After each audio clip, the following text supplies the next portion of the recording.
यादों के साए, हंसी के पीछे छिपी दर्द भरी राय, प्यार की चाहत में कोई थी बात, दिल लगाना मना था, यही थी चेतावनी रात। फूलों की खुशबू पर दर्द का छाया, इश्क और डर का सफर, अब कहानी 3 साल पहले पंकज अपना साइकिल बहुत खुश होकर चला रहा था। साइकिल की टोकरी गुलाबों से भरी हुई। आज का दिन उसके लिए खास है और वो मुस्कुराते हुए लगातार साइकिल चलाता जाता है, कहीं भी नहीं रुकता। पंकज अनाथालय के दरवाजे तक पहुंचता है। वो साइकिल को दीवार के पास खड़ा करता है और अपने कपड़े सीधे करता है। इसके बाद वो गुलदस्ता पकड़कर अनाथालय का दरवाजा ढकेलकर खोलता है। पंकज अनाथालय के लॉबी में पहुंचता है और उसकी फिक्र भरी आंखों में धीरे धीरे मुस्कान आ जाती है। एक लड़की पलटती है और वो कोई और नहीं बल्कि शिप्रा है। वो पंकज की ओर इशारा करती है कि वो उनके पास आ जाए। पंकज दूसरी ओर खड़ा बस उसकी आंखों में खो जाता है। उसे कुछ भी नजर नहीं आता, बस उसका खूबसूरत चेहरा, उसकी मासूमियत और सभी के प्रति उसकी मोहब्बत ही नजर आती है। यतीम खाने के सारे बच्चे उसके साथ खेल रहे हैं और नाच रहे हैं। शिप्रा पंकज के पास आती है और उसे उसके सपनों जैसी दुनिया से बाहर लाती है। अरे, यहाँ खड़े खड़े क्या देख रहे हो? अरे नहीं नहीं, कुछ नहीं। शिप्रा पंकज के हाथ से गुलदस्ता छीन लेती है। लाओ, ये मुझे दो।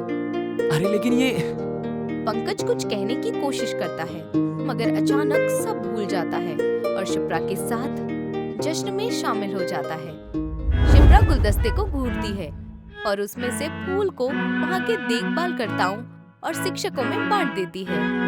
हर फूल देते वक्त वो सबको मीठी मुस्कान देती है। सभी खुश हैं और इस पल की खुशी ऐसे ले रहे हैं जैसे पहले कभी उन्होंने ऐसा महसूस किया ही ना हो।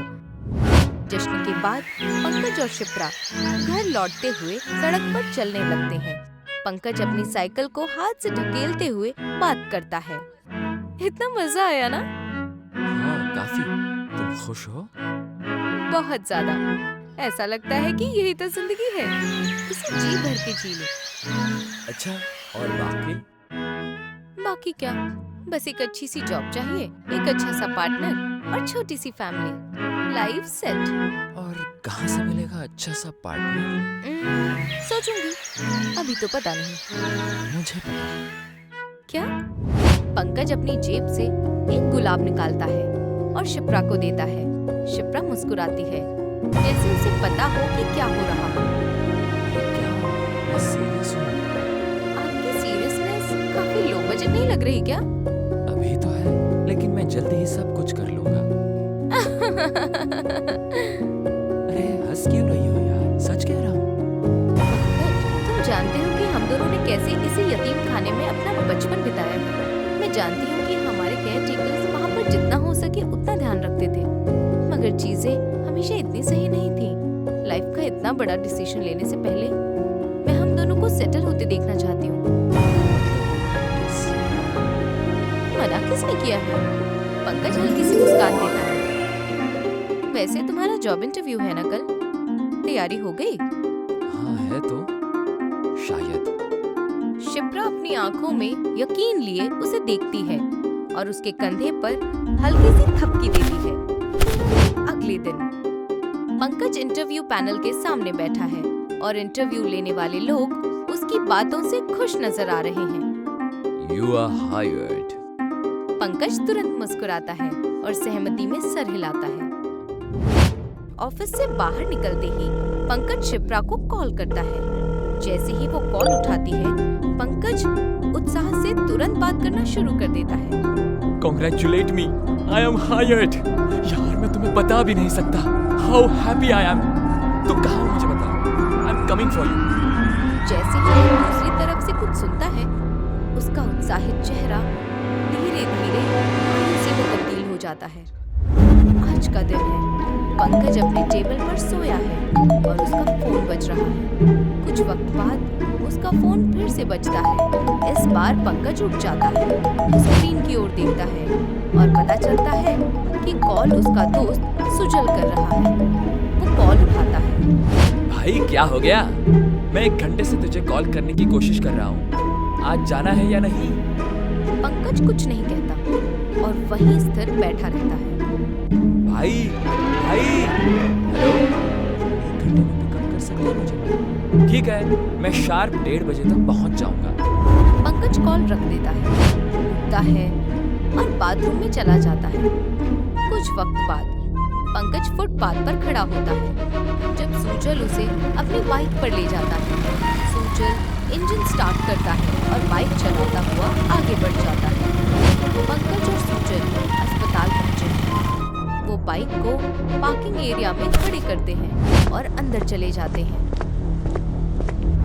अस्पताल में पंकज सुजल के साथ बैठा होता है जबकि डॉक्टर उसकी पीठ का एक्सरे हाथ में लेकर देख रही होती है। डॉक्टर उसे रोशनी के नीचे ध्यान से जांचती है और लगता है जैसे उसे समझ में नहीं आ रहा है कि पंकज की परेशानी क्या है। मैम, कुछ पता चला? Are you sure? आपका कोई भी एक्सीडेंट नहीं हुआ?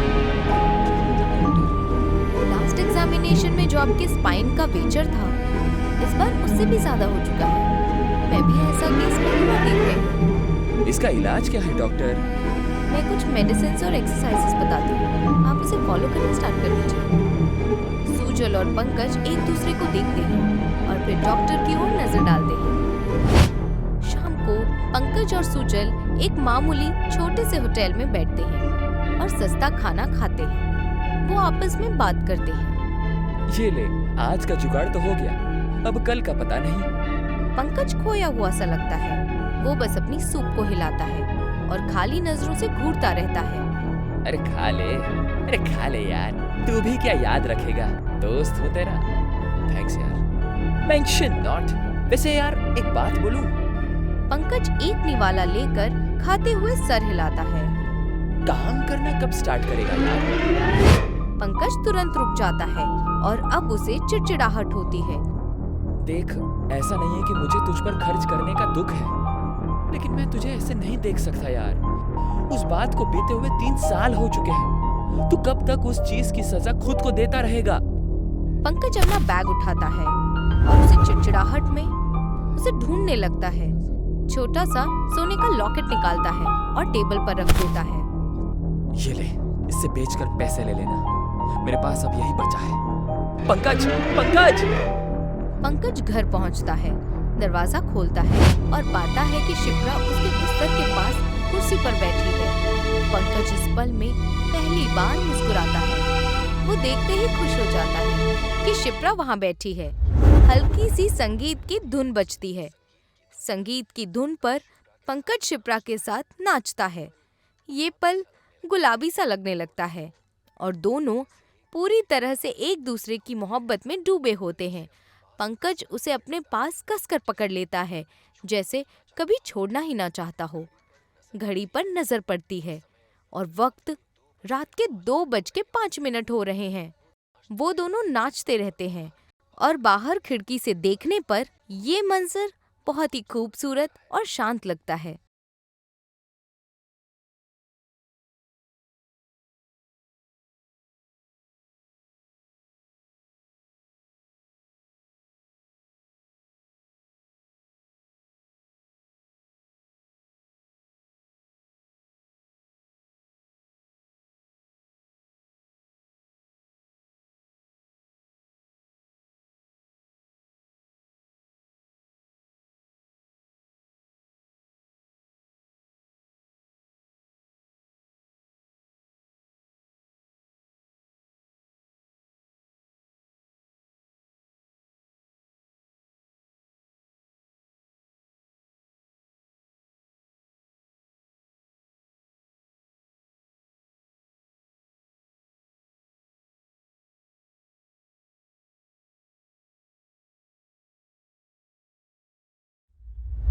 अगली सुबह पंकज अपने कमरे के फर्श पर लेटा हुआ जागता है। बस उसे भीगा हुआ है और उसकी गर्दन और सीने पर नाखूनों के निशान हैं। वो धीरे धीरे उठता है और उस कुर्सी की ओर देखता है जहाँ कल रात शिप्रा बैठी थी। अब वहाँ सिर्फ एक गुड़िया बैठी है। पंकज की आंखों से आंसू बहने लगते हैं। वो 3 साल पहले की बातें याद करता है। इंटरव्यू के बाद जब पंकज ने शिप्रा को कॉल किया था, तब शिप्रा ने बताया था कि उसे ब्लड कैंसर है। ये सुनकर पंकज टूट गया। उसके बाद वो हर रोज शिप्रा से मिलने अस्पताल जाता और उसे हौसला देता। और फिर एक दिन इतने में ही हार मान गए। I don't want to lose you. I just can't. It's okay Pankaj, बस सोचो कि शायद ये वक्त हमारा था ही नहीं। I love you. इसके बाद शिप्रा अपना दम तोड़ देती है। पंकज के लाख आवाज लगाने पर भी उसका कोई जवाब नहीं आता। ये सब याद करके पंकज रो पड़ता है। वो इस गम में इतना डूब गया था कि उसने खुद को खत्म करने की कोशिश भी की थी, मगर वो ऐसा कर नहीं पाया। कुछ दिनों बाद पंकज को एक ऐसा इंसान मिला था जिसने उसे शिप्रा की रूह से जुड़ी एक गुड़िया बना कर दी थी। एक बात याद रखना, ये शिप्रा नहीं, बस उसकी परछाई है और उसके साथ होने के कुछ उसूल हैं। जैसे इसे तुम हमेशा अपने साथ रखना। याद रहे, ये कभी अकेली नहीं, और अगर ये कभी अकेली रही तो भूलकर रात से 1 से 3 बजे के बीच घर पर मत जाना।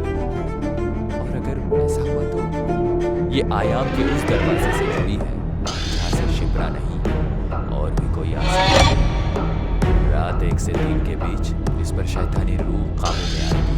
वो तुम्हें बुलाएगी, बहलाएगी और तुम्हें आहिस्ते आहिस्ते अपने साथ ले जाएगी। पहले चीजें छोटी होंगी, जैसे इसका खुद हिलना, लेकिन आहिस्ते आहिस्ते वक्त के साथ वो ताकत को अपनी मौजूदगी दिखाने के लिए इसकी जरूरत नहीं पड़ेगी। वो तुमसे मोहब्बत करना लगेगी और तुम्हारा उससे दिल लगाना मना है। ये सुनकर पंकज सब कुछ भूल जाता है। एक बार फिर से जैसे उसकी जिंदगी में खुशियां लौट आई। पंकज के लिए अब उसके पास शिप्रा थी। वो उसे हमेशा अपने साथ रखता, उसके साथ ही रहता, खेलता और अपने प्यार का इजहार करता। पंकज इन यादों से बाहर निकलता है। गुड़िया वहीं कुर्सी पर बैठी है। उसकी नजरें अशांत हैं क्योंकि आज गुड़िया की आंखें कुछ अलग से लगी हैं। दूसरी ओर सुजल पंकज को कई बार कॉल करने की कोशिश करता है, मगर पंकज फोन नहीं उठाता। इस तरफ पंकज उठता है और एक बर्तन में पानी उबालता है। तभी अचानक उसे पानी में शिप्रा की परछाई नजर आती है। वो तेजी से मुड़कर उसे देखने लगता है और पाता है कि शिप्रा उसके पीछे खड़ी है। झिझकते हुए पंकज उसे कसकर पकड़ लेता है। फिर अचानक उसे एहसास होता है कि वो कुछ भी नहीं बल्कि वही गुड़िया है जो कुर्सी पर बैठी थी। ये पहली बार है जब गुड़िया अपनी जगह खुद बदल चुकी है। डर पंकज को हरा देता है। गुड़िया को छूता है, कमरे में दौड़ता है, कुर्सी से बांध देता है, ऊपर से चादर डाल देता है। वो डर से कांपता है, उसके होंठ कांप रहे होते हैं।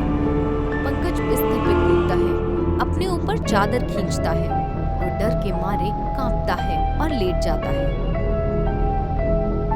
पंकज जागता है और देखता है कि शिप्रा उसके पास लेटी हुई है।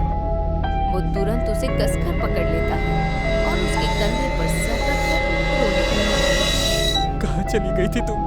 मैं तो डर ही गया था। मुझे छोड़कर मत जाना। कभी नहीं पंकज, कभी नहीं। तो अब तुम्हें अपने साथ ले जाने आई हूँ। पंकज का चेहरा बदल जाता है। वो उसके चेहरे की ओर देखता है और महसूस करता है कि ये शिप्रा नहीं बल्कि किसी और की रूह है जो उसकी तरफ मुस्कुरा रही है। पंकज चीख पड़ता है।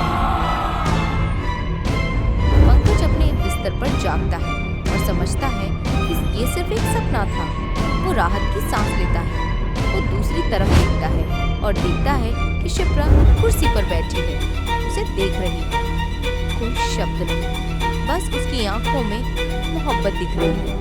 एक बार फिर से पंकज सब कुछ भूल जाता है और उसकी ओर चला जाता है।